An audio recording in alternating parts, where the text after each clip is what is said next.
Hi, Jeff. Thanks for joining us today. Jeff Harrison is the president of the Talbot County Watermen Association. I just wanted to ask you a little bit about your background first. How long have you been fishing? Yeah, first, and thank you, Marion, for having me and contacting me about this situation with the bags. But I'm a fifth-generation waterman. I've lived on Tilghman Island my whole life, and I've been a commercial fisherman probably since I was 17. I'm 64, so 45, 46 years I've worked on the water. So it's a family business, fifth generation. Yes, it was my father. I learned everything I know from him. He was a commercial, he was a charter boat captain actually when I started. I started when I was 9 years old with him.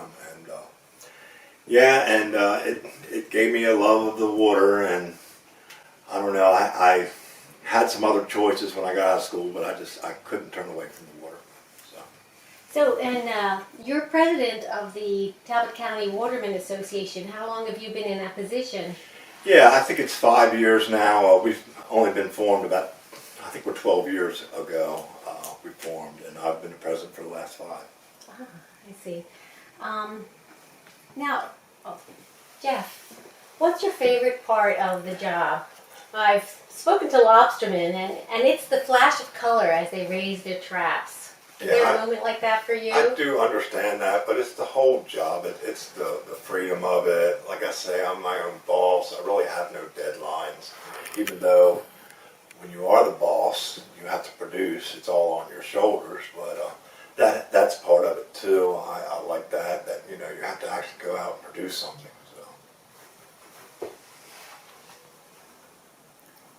Okay, you must have seen some big changes to the Chesapeake watershed over the years. Since you started fishing, what might have had the biggest impact on the fisheries? Well, when I first started, it was actually more watermen than it is now. But one thing that you would go out fishing, like with my father, we might go out for the whole day and not see another boat on the Chesapeake Bay, which is unusual now. I mean, you're going to see boats everywhere, and that's really the biggest thing. Is the number of people out there, plus the number of people that have come to the Eastern Shore and built their homes on the shoreline, which I understand it's so beautiful over here.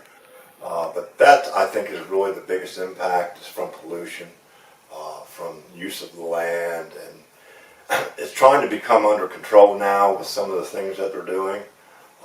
And we see some improvements, which is really good because the bay is really resilient. We've seen that with the grasses coming back. This year we had really good oyster season, so there's hope. We know that there's hope, and that's another thing you have to have as a waterman is hope. So, when did you start seeing plastics in the water?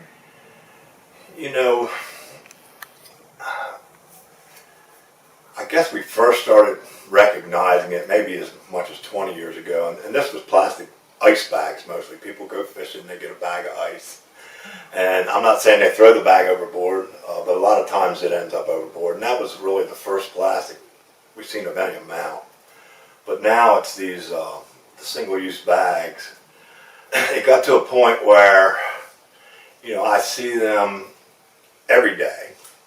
And mostly in the summertime, and I'm not sure what that is, why you see more in the summer.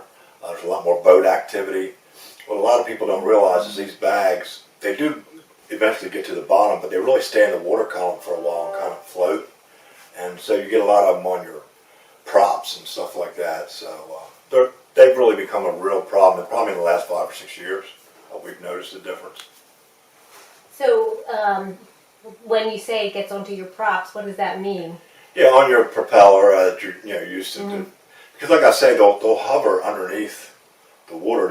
You would think eventually, I guess it would get to the bottom, and I guess eventually it does, and I don't know if boats running by stirs them up. That's why you see more in the summertime, but they will float, and so your prop is just a foot under the water or two, and so you get them on your wheel. Now, you don't have to haul up to get it off. Most of the time you can kick it off by going forward and reverse, but it's definitely become a problem. So, when did you start worrying about plastics in water? Well, like I I said, the last 4 or 5 years is when we're seeing this. There's, I think it's over 600 miles of shoreline in Talbot County. So, there's a good chance that if you see one on the side of the road or somewhere in a field, that it's a good chance it's going to end up in the water. So what you're trying to do, I believe, is a great thing, because, these single-use bags, they seem to be making them cheaper. I mean, now a lot of times you have to double them up to do groceries. I mean, so now you have two that you have to throw away or whatever you dispose of. So it's really a bad thing, I think. Jeff, do you think a plastic bag ban would have a significant impact on the plastic pollution in the bay?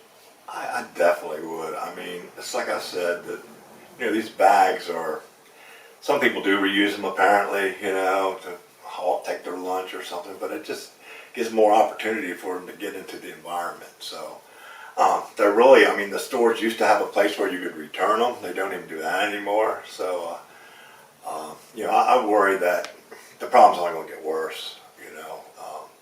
We are a society that tends to buy a lot of stuff, and this seems to be the way that we're going to get it out of the store. So I find that to be a problem. So no doubt the watermen see the plastic bags and bottles. Are the watermen aware of or concerned about microplastic pollution? Is this something you talk about? Yeah, I don't think we talk about it, but we're all definitely concerned about it, basically because it's in the news, and it's always associated with it's in fish, or it's in certain oysters. I've heard it's in oysters, and the problem with that is when you speak about it like that, it almost turns people away from those products, and our main goal is to make monies off of these things. And so at that aspect, yes, it is concerning. But the thing is microplastics are everywhere, and that's the thing that we have to put out there. It's something that is even in the bottle of water that you're drinking, and it's in us too. And so it's not something that's going to be harmful to us. In some ways, I guess if it's a mild, not much in you, but we are definitely concerned about microplastics. So have the watermen asked for help to combat plastic pollution in the waters? We have not yet, but now that you've opened our eyes to this and starting in Easton, maybe we can do more. And I think there was a bill in a few years back in the state trying to eliminate these bags, and it didn't make it far, but maybe this could be a new beginning for that. So you do you look to the state for help in keeping the bay clean and safe? We do, and we have a good relationship with the Department of Natural Resources, and they're very responsive to us. Of course, they can't take sides. Theirs is about protecting the natural resource, of course. But we make them aware of things, and this is something that I have talked to some of them about. And so maybe it will get to the state level, and something can be done. So do you know, is there any specific legislation right now that could help reduce plastic pollution and positively impact the bay? Yeah, not that I know of, but I do know that recently they did the styrofoam with the carry-out containers. That's pretty much been eliminated, I think. So this is maybe the next step for them. Like I say, it is becoming more and more of a concern. When we see it, like I say, in the summertime, I'll see 8 or 10 bags a day. We always grab them and try to get them out of the bay. But the worst thing, of course, is when you're going down your trout line and you see something weight down there because you're looking down to dip a crab, and you dip one of those bags and it fills your net, and you remember it every time. So we need to get rid of them. Jeff, do you think the communities on the eastern shore are doing enough to protect the watershed? Boy, that is a good question. And I do, and I don't. I know there's some situations in this county right now with down here in Trap area. It's hard to balance growth and environment, and we understand it a lot.